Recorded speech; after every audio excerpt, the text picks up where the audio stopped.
تو اس چیز کا خیال، جھٹکے مارو تو آگے کوئی ماریو، پیچھے کو مت ماری، نہیں تھوڑا آگے ہو جاؤ. بے بھرمی سے نا آدمی سمجھتا کہ دیوار ہے، ٹیک لگا لیتا. تم بھی خیال رکھیو دلشاد بھائی، کہیں میک ویک توڑ دو. اللہ اللہ سنو جنات رہتے کہاں. اللہ فرماتا وَإِذْ قَالَ رَبُّكَ لِلْمَلَائِكَةِ إِنِّي جَاعِلٌ فِي الْأَرْضِ خَلِيفَةً.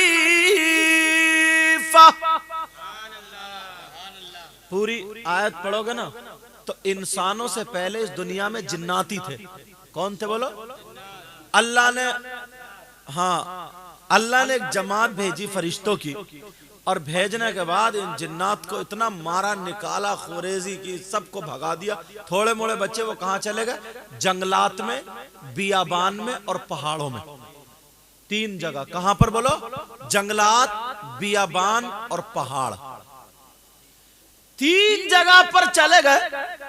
تو اب جنات وہاں ہیں، جنگلات میں تم جاتے ہو، بیابان میں تم جاتے ہو، پہاڑوں میں تم جاتے ہو.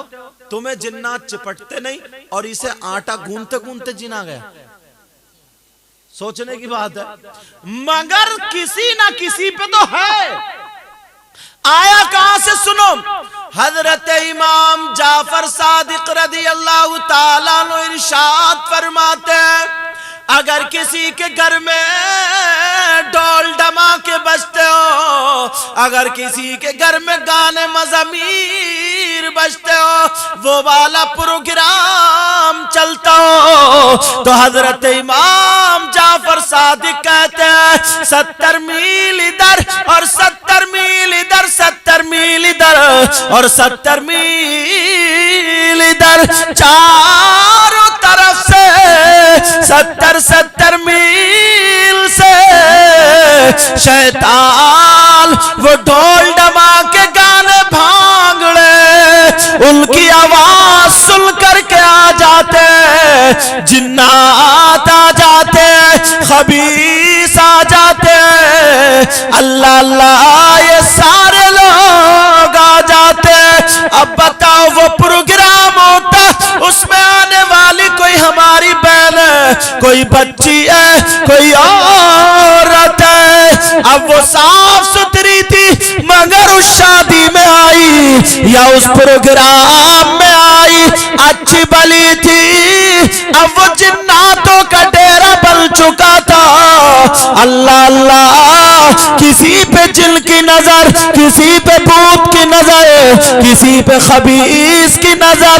اگر تم چاہتے ہو ہماری بچیاں ٹھیک ہو جائیں، ہمارے گھر والے ٹھیک ہو جائیں، تو اچھا علاج یہ بھی ہے اللہ اللہ اپنی بستی سے ڈھول ڈماکے، بینڈ باجے اور بھانگڑے ختم کر دو اور میلاد پروانہ شروع کر دو. سبحان اللہ. نعرہ تکبیر، نعرہ رسالت، نعرہ غوثیت، مسلک اعلی حضرت، جشن عید میلاد النبی، جشن عید میلاد النبی، نعرہ تکبیر، زندہ باد زندہ باد. آقا کی بات چل رہی تھی، وہ حضرت حلیمہ والی. ان کی اونٹنی کمزور تھی، جا رہے بیچاری اونٹنی ہلکے ہلکے ہلکے ہلکے سرکتے ہوئے کھچڑتے ہوئے جا رہی، اور سب نے مالداروں کے بچے لے لیے. میرے آقا کے باپ تو پہلے انتقال کر چکے تھے. جب میرے نبی پیٹ میں تھے تو اس وقت حضرت عبداللہ کا انتقال ہو گیا تھا. اور جیسے ہی حضرت عبداللہ کا انتقال ہوا، اماں اکیلی رہ گئی. اللہ کیا عالم تھا پیارو اس وقت. دادا کو بڑی فکر ہوتی تھی، اے اللہ میری بہو کے یہاں بیٹا عطا فرما دے تاکہ میرے بیٹے عبداللہ کا چراغ روشن ہو جائے. دادا کو بڑی فکر تھی. مگر حضرت آمنہ، اللہ جس دن نبی پیدا ہوئے تھے نا، جس رات میں، اس دن اتنے بھی پیسے نہیں تھے کہ اپنے گھر میں چراغ جلا لیتی، مگر اللہ نے نور بنا کر کے بھیجا. گھر ہی کو روشن نہیں کیا، گھر ہی کو صرف روشن نہیں کیا، پوری دنیا کو روشن فرمانے والا. میرے نبی کو حضرت حلیمہ نے گود میں لیا، اور جیسے گود میں لیا اب تو اونٹنی میں بھی انرجی آ گئی، اونٹنی میں بھی طاقت آ گئی. اللہ اللہ مکے کی حد پر پہنچی. سب کہہ رہے ہیں حلیمہ نے اونٹنی بدل لی کیا، اور جدھر کو جا رہی ہیں جدھر کو جا رہی ہیں، دیکھو بیٹا بلال، جدھر کو جا رہی ہیں جدھر کو جا رہی ہیں تو خوشبو ہی خوشبو، خوشبو ہی خوشبو. کہا حلیمہ کیا تو نے اونٹنی بدل لی، سواری بدل لی؟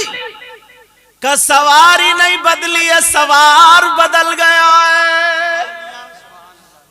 مکے کی سرحد پر پہنچی، دل میں خیال آیا، کہنے لگی، سوچنے لگی، دل میں کہنے لگی، او حلیمہ تو پہلی مرتبہ مکہ آئی ہے، پتہ نہیں پھر روپیہ پیسہ جمع ہو یا نہ ہو، آنا تیرا ہو یا نہ ہو، مکے تو آ گئی ہے، ایسا کر لے، جا تو رہی ہے، جاتے جاتے خانہ کعبہ کا طواف کر لے.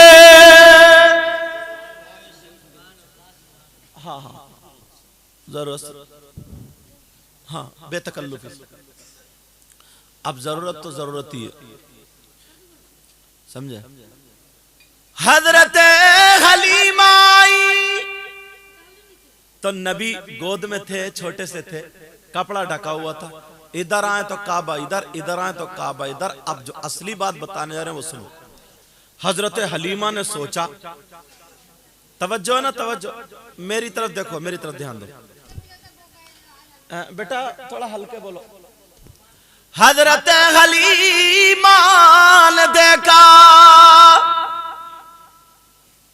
کیا دیکھا؟ کہ چلو یہاں آئی ہوں 2 رکعت نماز پڑھ لوں. حضرت حلیمہ نے میرے نبی کو وہاں پر رکھ دیا اور نیت باندھ لی. فرشتے آنے لگے دیدار کے لیے، اور جیسے ہی حضرت حلیمہ نے رکھا، اللہ نیت باندھی، نماز پڑھ رہی ہیں، نماز پڑھ رہی ہیں. عورتوں کو بھی چاہیے 5 وقت کی نماز پڑھیں، مگر کہاں؟ وہ تو پہلے کا دور تھا، لڑکیاں آپس میں بحث کرتی تھی. یہ کہتی تھی تمہارے کتنے سپارے ہو گئے، تمہارے کتنے قرآن ہو گئے، تم نے کتنے قرآن ختم کر لیے رمضان میں. آج یہ تھوڑی کہہ رہی ہے، آج تو یہ کہتی ہے کہ یہ جو فیشنیلا والا سوٹ ہے، یہ بتا جو آدھا آدھا ننگا ہے، یہ تو کہاں سے خرید کے لائی ہے. آج تو صبح کو اٹھے گی تو یہ کہے گی، یہ بتا تو نے یہ سیریل کتنا دیکھ لیا، تو نے اس کے کتنے ایپیسوڈ دیکھ لیے، تو نے یہ کتنا دیکھ لیا. کسی گھر سے قرآن کی تلاوت کی آواز نہیں آتی. پہلے قرآن کی تلاوت کی آواز آتی تھی، اب اگر آواز آتی ہے تو گانوں کی آواز آتی ہے، اب اگر آواز آتی ہے تو فلموں کی آواز. اللہ اللہ